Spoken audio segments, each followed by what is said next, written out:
If you have a financial problem, or you're going through a deep social trauma, such as divorce, or you lose your health, that unmet need can become the urgent, dominating, pressing factor that consumes you. Other needs tend to be ignored, and quality of life suffers in every dimension. Any one of these needs, unmet, can drive you to urgency addiction.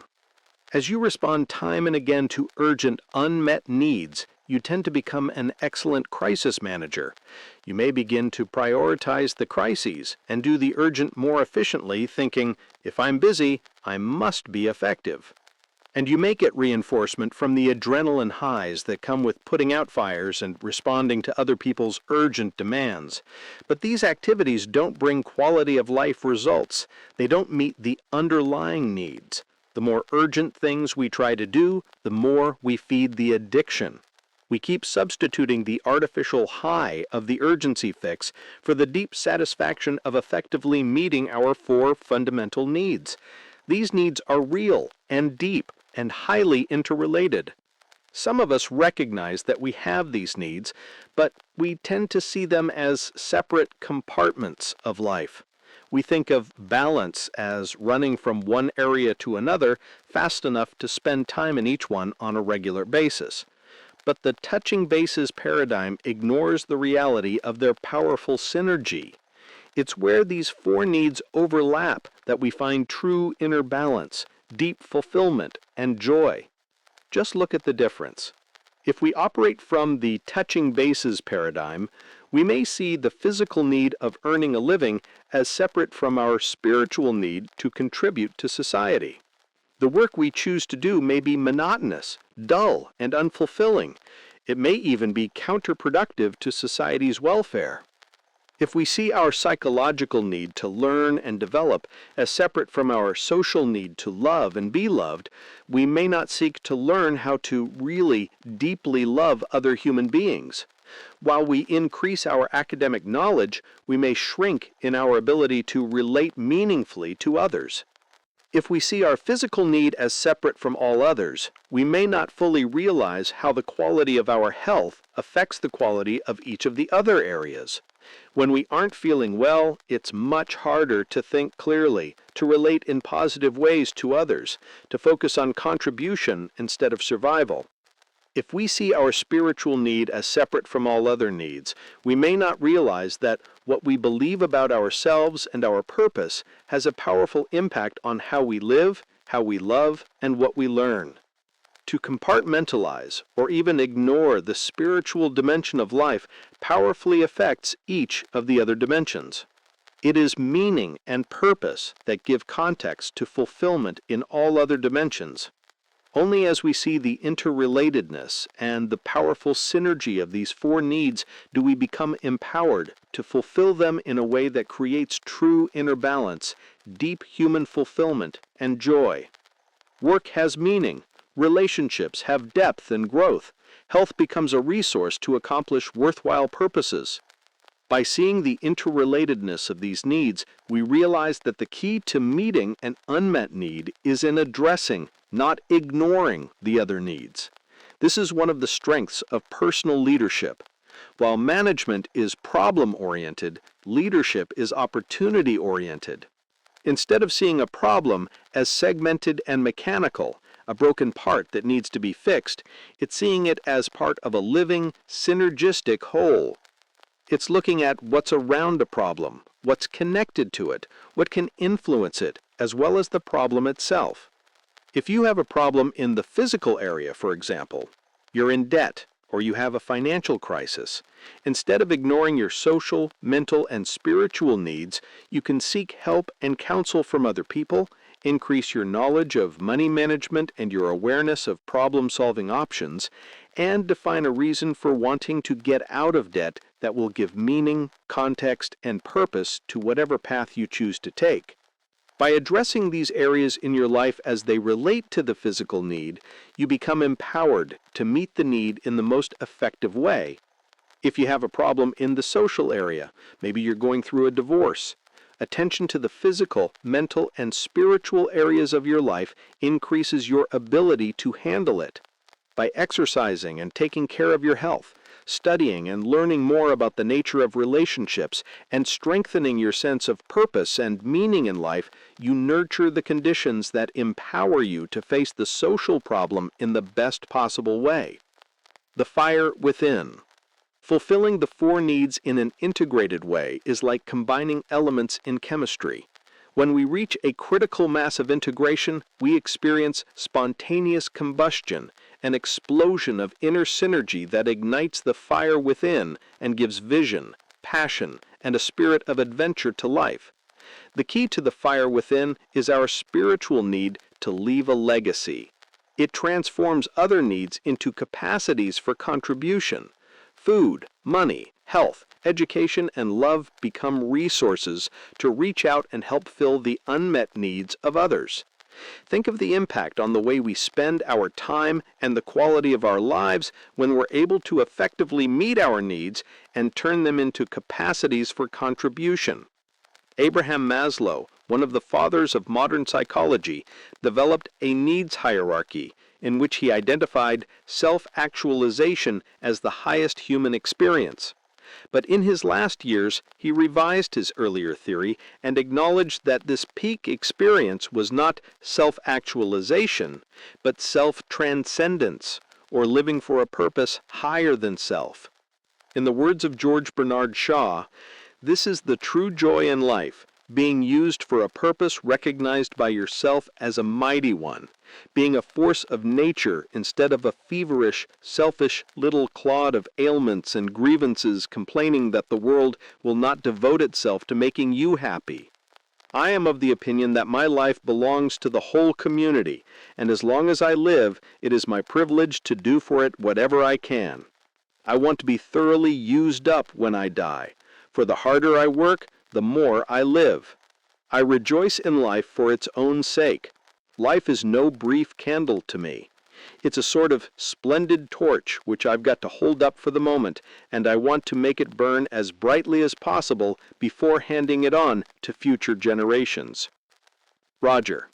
At one of our recent week-long principle-centered leadership programs, a man approached me and asked if he could share a concern. We located a spot on the veranda overlooking a beautiful lake and golf course and sat down to talk. As I looked at the man, I had difficulty trying to imagine the nature of the problem he wanted to discuss. He was impressive, in his 50s, vice president of a multinational corporation with a nice family. He was an active participant in the program and seemed to grasp the material readily. I've felt increasingly uncomfortable as this week has progressed. It started with that exercise on Monday night. He proceeded to tell me something of his history. He'd been raised in a small town in the Midwest, where he was active in sports, a good student, a choir boy. He went on to college, where he was also active in a number of clubs and programs.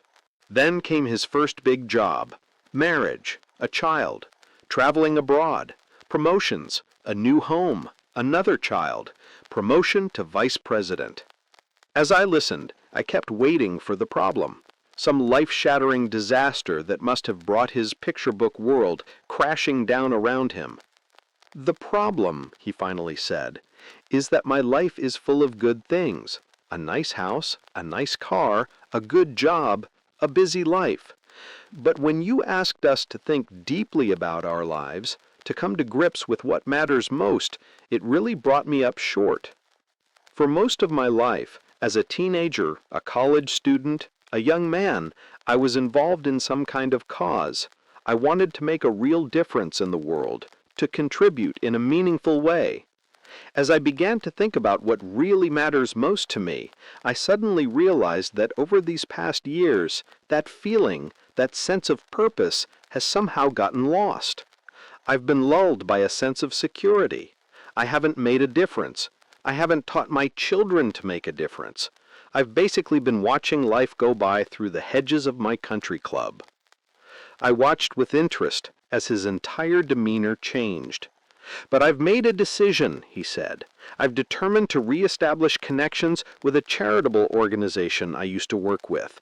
They do incredible work helping people in third world countries.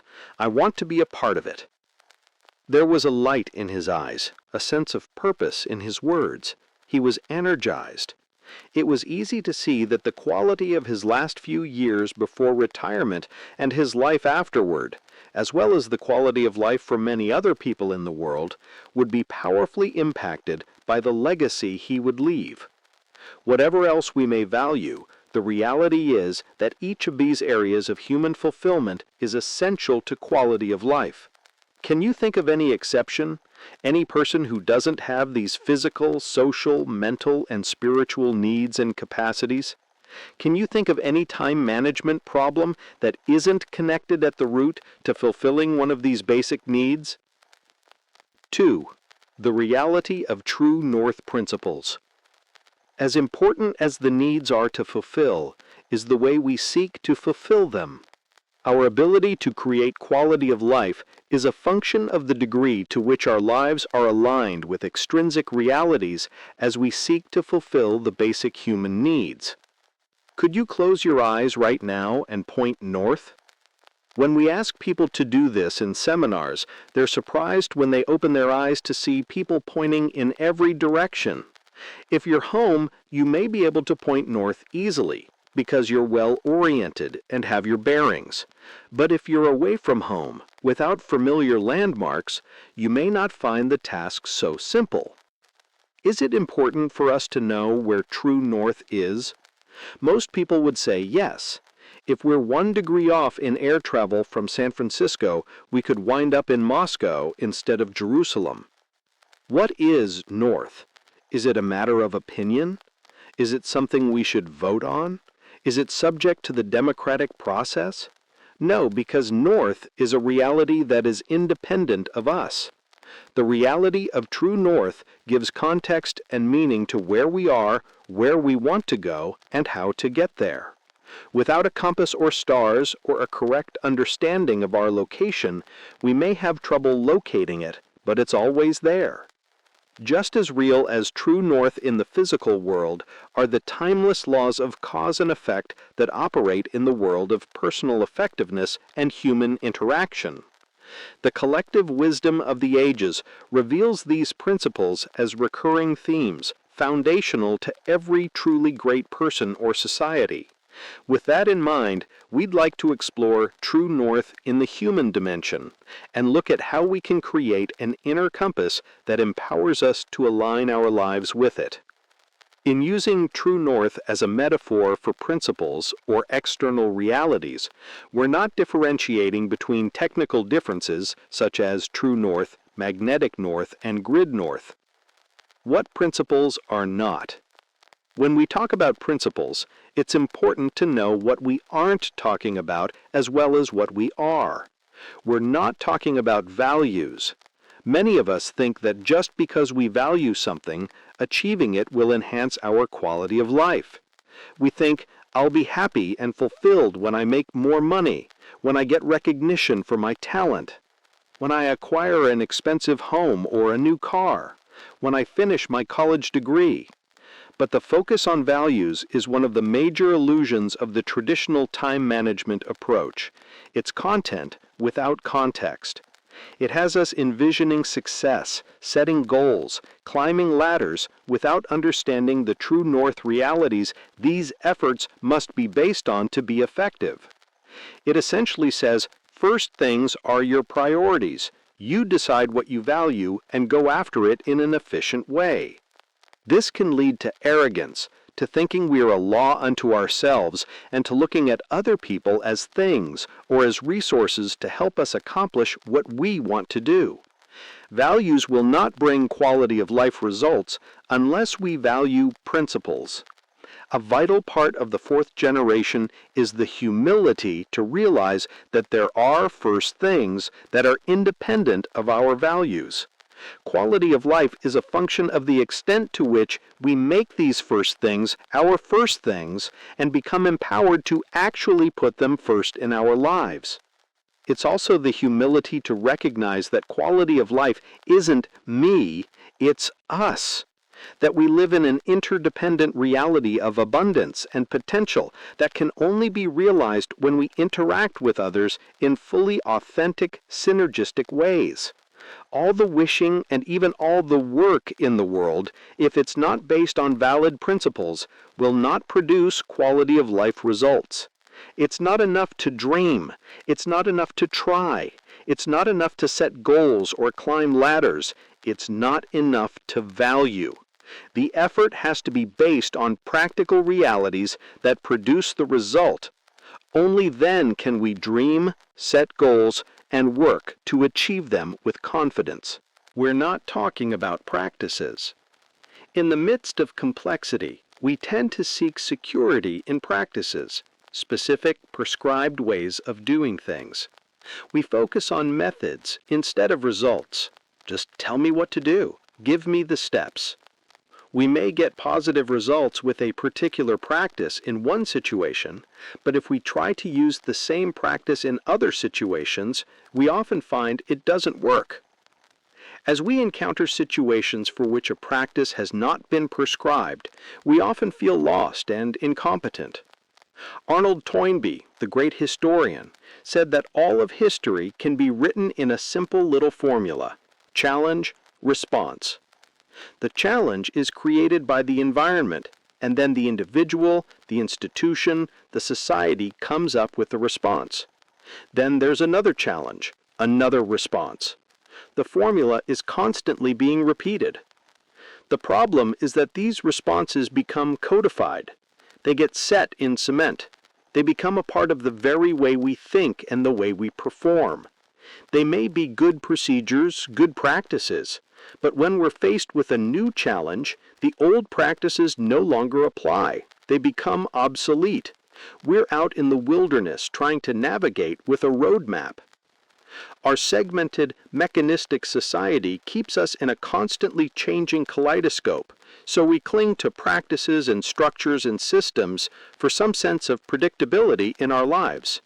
And, little by little, challenge rubs them out. That's the demise of people and of institutions, even of families where parents can't accommodate the reality of their own children facing different kinds of challenges than they faced when they were growing up. The power of principles is that they're universal, timeless truths. If we understand and live our lives based on principles, we can quickly adapt. We can apply them anywhere.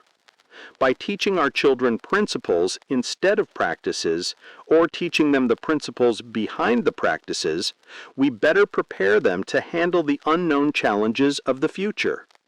To understand the application may be to meet the challenge of the moment, but to understand the principle is to meet the challenge of the moment more effectively and to be empowered to meet 1,000 challenges of the future as well. We're not talking about religion. Because principles deal with meaning and truth, some people tend to associate what we're saying about principles with their own positive or negative experience with religious organization or theology. As we teach in different parts of the world, we've had people express appreciation for our renewal of the Christian ethic, or for reminding us of the teachings of Buddha, or for giving them messages that are so very close to Indian philosophy. On the other hand, a few do a double take when they hear what we teach because they feel it smacks of religion, and to them the term religion has institutional overtones that are not necessarily positive. At the other end of the spectrum, there are some who wonder if what we teach about principle-centeredness is humanistic and appears to leave out God altogether.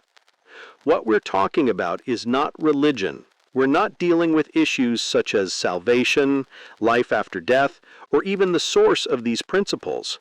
We do believe these are important issues for each individual to address, but these issues are beyond the scope of this book. We're not dealing with why True North exists, where it came from, or how it came to be. We're simply dealing with the fact that it's there and that it governs the quality of our lives.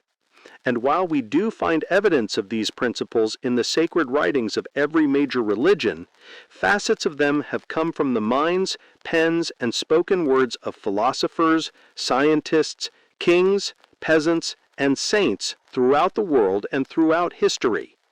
These principles are sometimes called by different names as they get translated through different value systems. As Emerson said of the principle of benevolence, "For all things proceed out of this same spirit, which is differently named love, justice, temperance, and its different applications, just as the ocean receives different names on the several shores which it washes." The fundamental principles are there and recognized, though sometimes by different names, in all major civilizations throughout time. So we're not talking about values, practices, or religion. What we're talking about are the true north realities upon which quality of life is based. These principles deal with things that, in the long run, will create happiness and quality of life results. They include principles such as service and reciprocity. They deal with the processes of growth and change.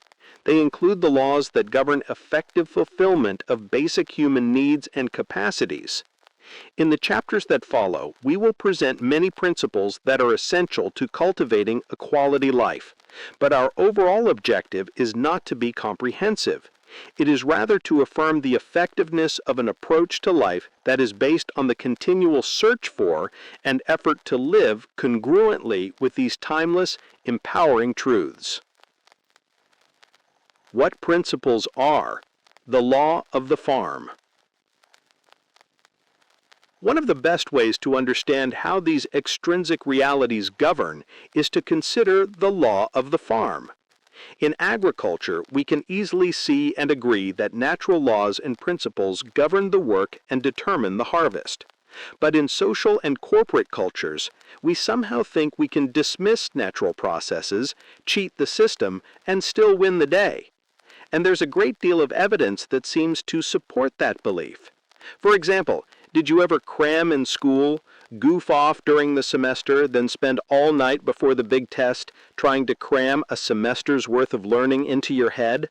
Stephen, I'm ashamed to admit it, but I crammed my way through undergraduate school thinking I was really clever. I learned to psych out the system, to figure out what the teacher wanted. How does she grade? Mostly on lectures? Great! I don't have to worry about reading the textbook.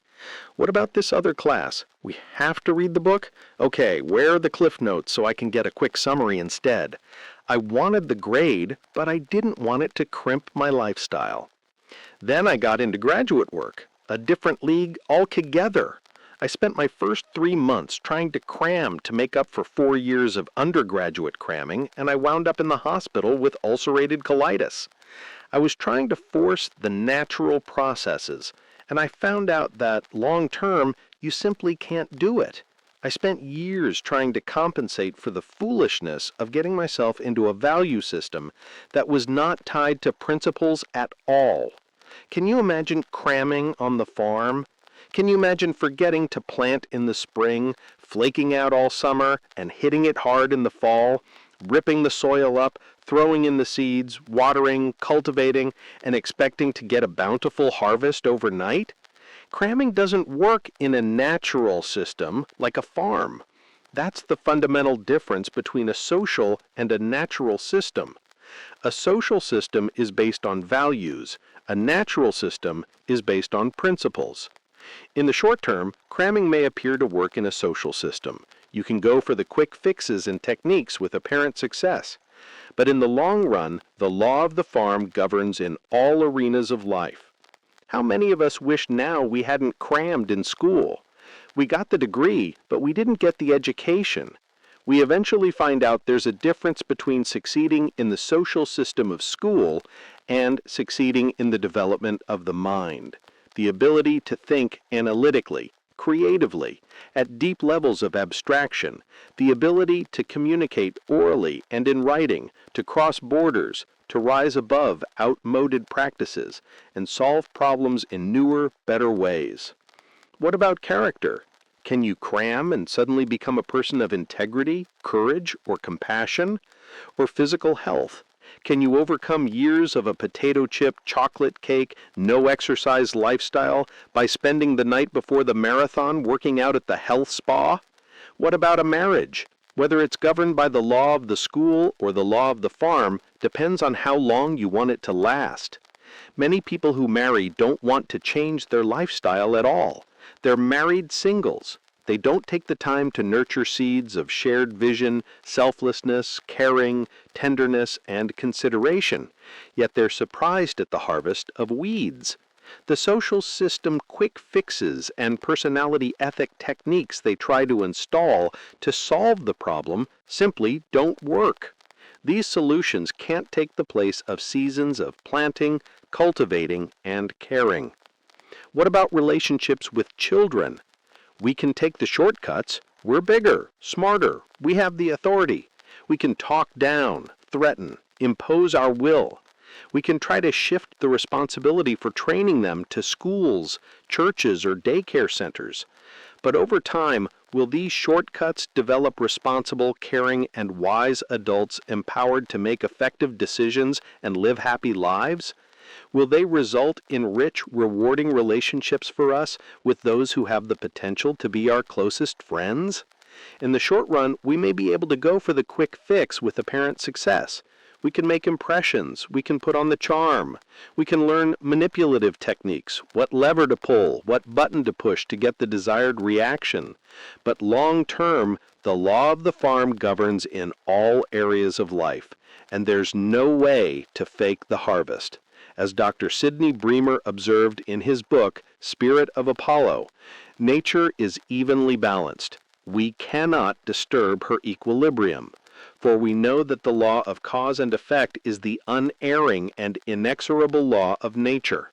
But we do fail to find our own equilibrium as nations and as individuals, because we have not yet learned that the same law works as inexorably in human life and in society as in nature, that what we sow, we must inevitably reap. Illusion versus reality. The problems in life come when we're sowing one thing and expecting to reap something entirely different. Many of our fundamental paradigms and the processes and habits that grow out of them will never produce the results we've been led to expect they will.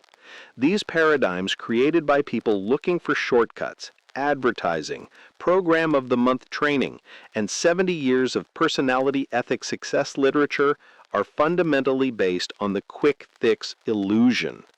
This not only affects our awareness of our fundamental needs, but also the way we attempt to fulfill them. Physical needs. Vibrant health is based on natural principles. It grows over time out of regular exercise, proper nutrition, adequate rest, a healthy mindset, avoiding substances that are harmful to the body. But instead of paying the price, we're caught up in the illusion of appearance, the fantasy that the right clothes, the right makeup, the quick fix weight loss programs, actually proven to contribute to the long-term problem instead of solving it, will fulfill our physical need. It's an empty promise. It brings short-term satisfaction, but it's cotton candy. There's no substance to it. It doesn't last. Economic well-being is based on principles of thrift, industry, saving for future needs, earning interest instead of paying it. But we live with the illusion that having things will fulfill the need, regardless of the fact that they're bought on credit, and we spend months or even years paying twice what they're worth for the cotton candy satisfaction of instant gratification. Or we live with the rescue fantasy of winning the lottery or some magazine publisher's sweepstakes. The illusion that somebody or something out there is going to magically solve all our problems and absolve us of the need to develop competence in financial affairs. Social needs. The reality is that quality relationships are built on principles, especially the principle of trust. And trust grows out of trustworthiness, out of the character to make and keep commitments, to share resources, to be caring and responsible, to belong, to love unconditionally. But when we're lonely and in the pain of the unmet need, we don't want to be told to go out and earn it, to be trustworthy, worthy of someone's trust and affection. It's so much easier to believe in the cotton candy illusion of sexual gratification, or the idea that appearance and personality will win affection, or that we can call the 900 number on late-night TV and have someone talk to us in an affectionate way. It's easier to get a fix of love than to work on being a loving person. And our culture, Music, books, advertising, movies, TV programming is filled with the illusion. Mental needs. We often go for the illusion of cramming instead of the reality of long-term development and growth. We're into get the degree so you can get the job, so you can get the money, so you can buy the things, so you'll be successful. But what does that kind of success bring? The same character and competence that come from deep, continuous investment in learning and growth? Spiritual needs. We settle for the illusion society sells us that meaning is in self-focus, self-esteem, self-development, self-improvement. It's what I want. Let me do my own thing. I did it my way. But the wisdom literature of thousands of years of history repeatedly validates the reality that the greatest fulfillment in improving ourselves comes in our empowerment to more effectively reach out and help others. Quality of life is inside out. Meaning is in contribution, in living for something higher than self. And the results of the illusion and the reality are as different as the Dead Sea, a stagnant end in itself where there's no outlet and no life, and the Red Sea, where the waters flow on and nurture abundant life along the way. In the area of time management, many of the techniques and practices masquerade as practical, hard-hitting, bottom-line solutions that address immediate concerns.